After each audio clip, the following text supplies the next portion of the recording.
മൺചട്ടിയിലുള്ളൊരു പാത്രം മേടിച്ചേ. അപ്പം നമുക്കിതിൽ ഇന്നൊരു ചട്ടിച്ചോറ്, വീട്ടിലെ ചട്ടിച്ചോറ് റെഡിയാക്കിയാലോ? ചട്ടിച്ചോറിന്റെ ഫസ്റ്റ് കറിയായിട്ടുള്ള അവിയൽ റെഡി ആയിട്ടുണ്ട്. ആ മീൻ വണ്ടിയുടെ സമയം ഉണ്ട്.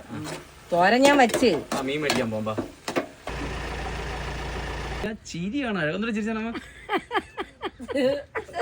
ചട്ടിച്ചോറ് വേണ്ട, എനിക്ക് സാധാ ചോറും ഈ മീൻ പൊരിച്ച് തന്നാ മതി. ചട്ടിയൊക്കെ സെറ്റാക്കി ആദ്യം നമുക്ക് നമ്മളെ ചോറ് ഇട്ട് കൊടുക്കാം. ചട്ടിച്ചോറിൽ നമുക്ക് നല്ല അവിയലുണ്ട് കേട്ടാ. കഴിഞ്ഞിട്ട് നമ്മളെ സ്വന്തം ചമ്മന്തി കൈ കൊണ്ട് ഉരുട്ടി വെച്ചാൽ മതി അമ്മ. നമ്മളെ വീട്ടിൽ നിന്ന് പറഞ്ഞാൽ വഴുതന വിഴുക്ക് ഉരുട്ടി, നീല വഴുതനങ്ങയാണ്, ഏതോ കോഴിയിട്ട മുട്ട.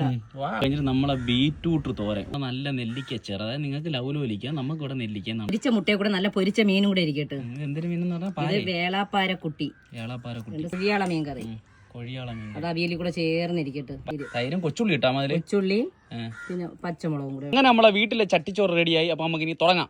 ചമ്മന്തി ഈ തൈരും കൂടെ ഒരു പിടി.